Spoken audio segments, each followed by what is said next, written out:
Merci Monsieur le Président. Monsieur le Ministre, lors de mes déplacements en circonscription, je note partout l'inquiétude grandissante de nos compatriotes et de nos conseillers consulaires quant au devenir des postes diplomatiques. Pour répondre à la demande inédite de réduction de 10% de la masse salariale de la représentation française à l'étranger, les fermetures de certains services et la diminution du personnel ne peuvent être que drastiques. Elles vont toucher directement nos plus de 3 millions de concitoyens résidant à l'étranger, mais également quelques centaines de milliers de transfrontaliers auxquels on peut ajouter les millions de touristes français. Tous les postes sont concernés. Nos ambassadeurs, immédiatement sollicités afin de faire connaître les économies qu'ils pouvaient réaliser, ont tous fait des propositions que nous ne connaissons pas pour l'instant. Je voudrais prendre comme exemple notre poste au Luxembourg, que je connais bien et qui rassemble un certain nombre de problématiques. La population française a dépassé 53 000 résidents recensés par les autorités locales, dont 36 000 inscrits au consulat.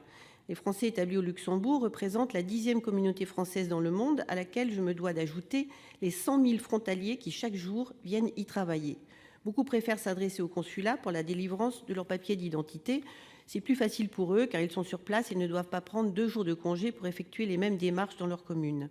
Mais depuis plusieurs mois, le personnel est soumis à une continuelle pression de la part des usagers mécontents de la diminution des services. Et pourtant, les agents ne chôment pas, avec en moyenne 36 rendez-vous par jour ouvré. Aujourd'hui, nos concitoyens craignent une éventuelle fermeture du consulat alors que certains services ne peuvent pas être supprimés. C'est le cas des dossiers de nationalité et ceux des bourses scolaires. D'ici 2020, les services de l'état civil vont être transférés à Nantes. Il semblerait que l'on envisage également de demander à nos concitoyens du Luxembourg de se déplacer à Bruxelles pour certaines démarches administratives ou même de se rendre en France. Je ne pense pas qu'il soit envisagé d'augmenter le personnel dans les départements frontaliers ou au consulat à Bruxelles. Monsieur le ministre, au vu du nombre conséquent de personnes concernées, pouvez-vous me donner une réponse claire et précise sur les décisions que vous entendez prendre concernant ce poste et plus généralement les grandes orientations pour l'ensemble du réseau? Merci, Madame la Présidente. Vous avez la parole, Monsieur Lemoine, pour répondre à cette question. Merci beaucoup, Monsieur le Président, Madame la Ministre Conway-Mouret. Eh bien, soyons très clairs, la fermeture de la section consulaire à Luxembourg n'est pas à l'ordre du jour. Donc, ça, c'est clair, net et précis. Il y a certes un exercice lié à des économies de masse salariale. Et la masse salariale, ce ne sont pas les ETP, forcément, qui se fait dans le cadre d'AP 2022. Mais encore une fois, nos compatriotes établis hors de France, eh bien, nous leur devons le maintien d'un service de qualité. Un service de qualité, ça veut dire... je pense aussi le fait de travailler sur un certain nombre de nouveautés.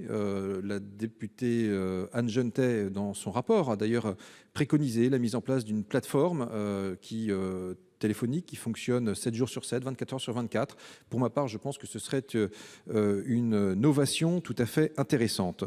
Par ailleurs, cela ne nous interdit pas aussi de réfléchir à tout le parti qu'on peut tirer des technologies numériques. Ça transforme nos vies. Nous évoquions précédemment le tourisme et les plateformes. Il y a un certain nombre d'actes, de procédures que l'on peut faire naturellement en dématérialisé, et d'autant plus lorsque, comme en Europe, les états civils sont fiables.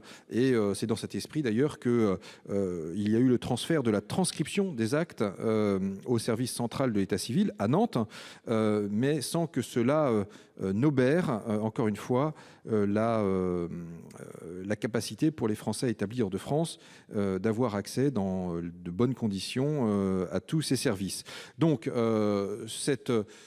ce transfert de mission signifie le transfert d'un ETP, effectivement, mais cela n'obère en rien le reste des missions du consulat. Et vous le savez, on s'inscrit d'ailleurs, s'agissant des relations France-Luxembourg, dans une relation très forte, très dense. En témoigne la visite d'État faite par le Grand-Duc et la Grande-Duchesse l'année dernière, et par ailleurs avec des liens très forts avec le gouvernement du Luxembourg dans un certain nombre de combats européens. Donc encore une fois, je le redis, pas de fermeture, et donc je tiens à tordre le cou à cette rumeur, si tant est qu'elle est circulée. Merci, Madame Hélène Conway-Mouret. Vous avez encore 22 secondes. Merci, Monsieur le Président. Alors, Monsieur le Ministre, je comprends que vous soyez tenu par la solidarité ministérielle, mais je crois qu'aujourd'hui, personne ne peut défendre les économies qui sont demandées à votre ministère, qui a aussi été le mien un temps. Économie récurrente, certes, mais quand même inédite. 10%, c'est beaucoup. Et quand on parle d'économie, en fait, c'est un euphémisme pour cacher le terme de suppression de postes et de réduction des effectifs. Bien sûr, mais aujourd'hui, les autres ministères ont signalé dans une lettre qu'ils ont adressée au Premier ministre qu'ils n'entendaient pas participer très largement à cette réduction. Moi, je voulais simplement vous rappeler ce que le Premier ministre a dit hier lors de la restitution du grand débat. Il a rappelé l'exigence de fraternité. Il a dit quand le service public ferme, c'est l'État qui abandonne ses citoyens. Et il a ajouté « Nous avons besoin d'un service public adapté pour être au contact et pas simplement numérique ». Donc je pense qu'il faut que nous conservions le contact humain. Merci, Monsieur le Président. Bien.